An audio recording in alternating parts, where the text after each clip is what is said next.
The secret to a good marriage is to not have children. Reflections of a child-free 60-year-old.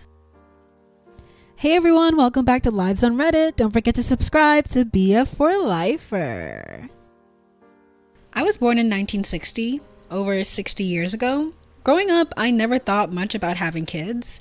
It's just something that happens when people get married. I met my future wife in 1985. I was 25. She was 22. Again, we started off just assuming we'd end up having kids. But the thing was, the desire just never came. As the years passed, we enjoyed each other's company and intimacy. But we were really happy with our smaller living space and stress-free lifestyle. By then, people were starting to accept delaying childbirth, and people were having fewer children. But being child-free was pretty uncommon. After many discussions, I finally got a vasectomy in 1995, making our decision permanent. The child-free life is great. It really allowed us to live as equals. Housework, cooking, etc. was something we both pitched in on. We got a lot of sleep and such little stress. We traveled a lot. Our intimacy life was amazing and didn't really let up until we got older. It didn't die off due to childbirth. Whenever young couples ask me what our key to a successful marriage is, I tell them honestly, don't have kids. We saw so many marriages fail after kids. So many more unhappy couples. Many became happier once their kids left. It's not always easy being child-free. First of all, there's the job of actually staying child-free. Birth control was not as good or safe in the 80s.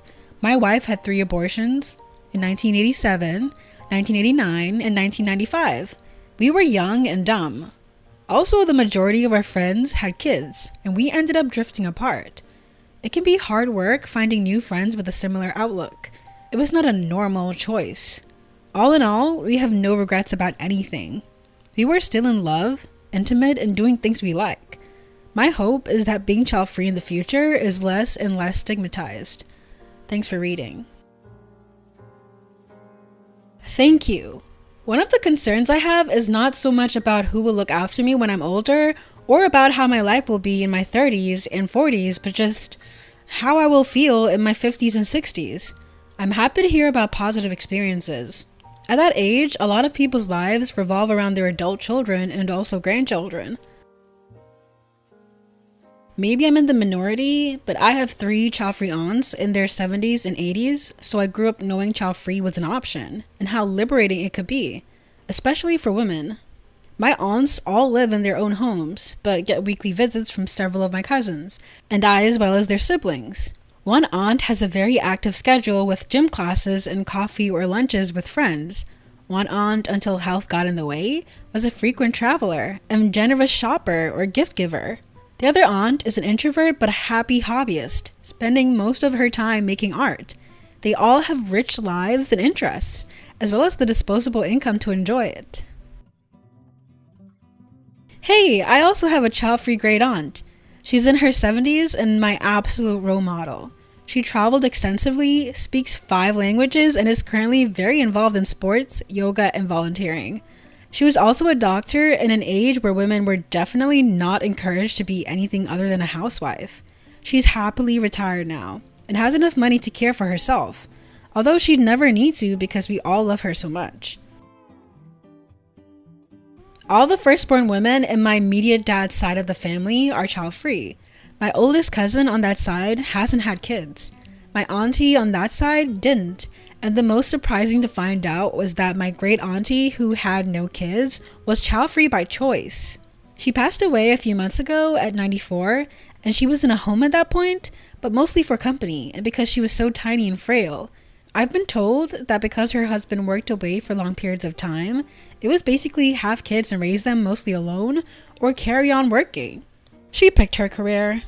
My great auntie on the other side never had kids, but I'm not sure if that was by choice or not. I think my nan said my great uncle was infertile, but for all we know, that could have been a sneaky lie to cover it up.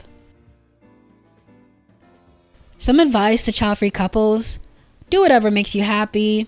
Make the most of your freedom. Most people don't get to experience this. Try and keep a liberal and open mind about things like housework and gender roles. A neutral partnership works just fine with no kids. It's only a problem when there's kids involved in the mix. Make sure to find like-minded friends because your old ones might grow apart, as previously mentioned. Always have a plan in case of an unplanned pregnancy.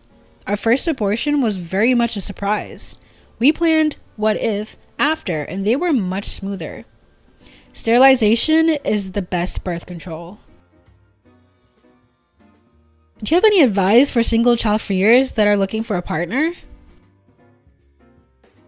Relationship advice is difficult to give because of how each individual's challenges are different. What I can say in a general sense is that it is important to communicate your true and current feelings with your partner. It is also okay to have moments of doubt, moments where you discuss your opinions, weigh the benefits, etc. And yes, even to change your mind. I can't stress this enough. Don't feel like a decision you make today has to last a lifetime. For us, it did. For others, it doesn't. However, just because you agree to something doesn't mean you can't back out. It might end your relationship, you have to weigh the value of that, the pros and cons, but you do have that option. It is what it is, and I assure you that leaving the elephant in the room, not addressing it because of a decision you made 20 years ago or more, that you have unresolved feelings about, makes you end up resenting your partner because you didn't feel comfortable enough to revisit the topic with them. From personal experience, discussing it with each other only strengthened our resolve in the end. Just be honest. Even if your honest truth is, I am not 100% sure about this. Sincerely, 5 minutes younger than original poster, married since 1984, still child-free and enjoying our lives. Hello, your lives seem wonderful. If you're able to share, I'm most curious about how you found friendships and social networks. 37 female here, married and child-free. We are getting to the age where our sports teams start falling off a cliff. School friend networks vanish to reproduce. Workplace friendships are few and far between.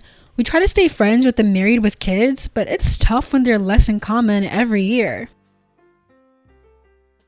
The funny thing is, you'll have the opportunity to reunite with them once their kids are older and in college. You'll have a decade or so of friendship before the grandkids start showing up. Speaking from personal experience.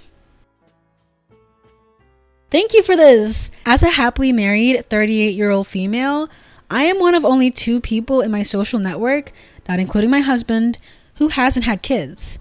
I am 120% sure that it is the right choice for me in my marriage. But it's difficult to see friends succumb to procreating and then drift away in the resulting tedium. Of course, I understand that people want different things in life, and I shouldn't judge them just as I wouldn't want them to judge me. But something I can't brush away is that feeling of being left behind. It feels like judgment.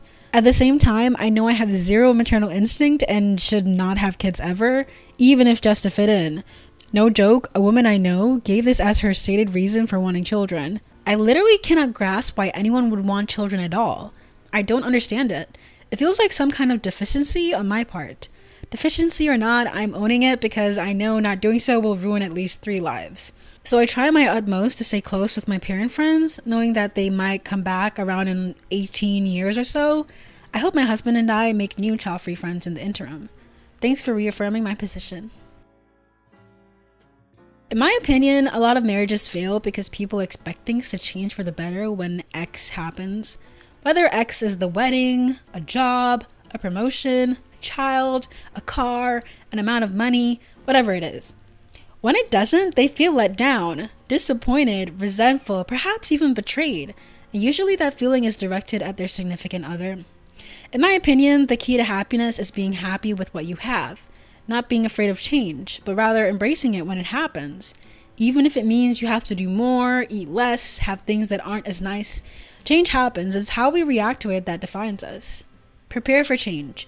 Not just positive things, but negative too. But don't expect it when something happens. You should be with someone you want to be with regardless of other factors. Happy being together in a tent or in a mansion. Happy to be with them at their bedside or at a banquet. The place doesn't matter. The cost and the luxury doesn't matter. What matters is the company. Focus on that. And find someone who does, and you'll find a life mate.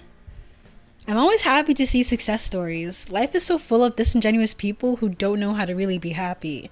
It's really not about having what you want, it's about wanting what you have. Cheers, original poster.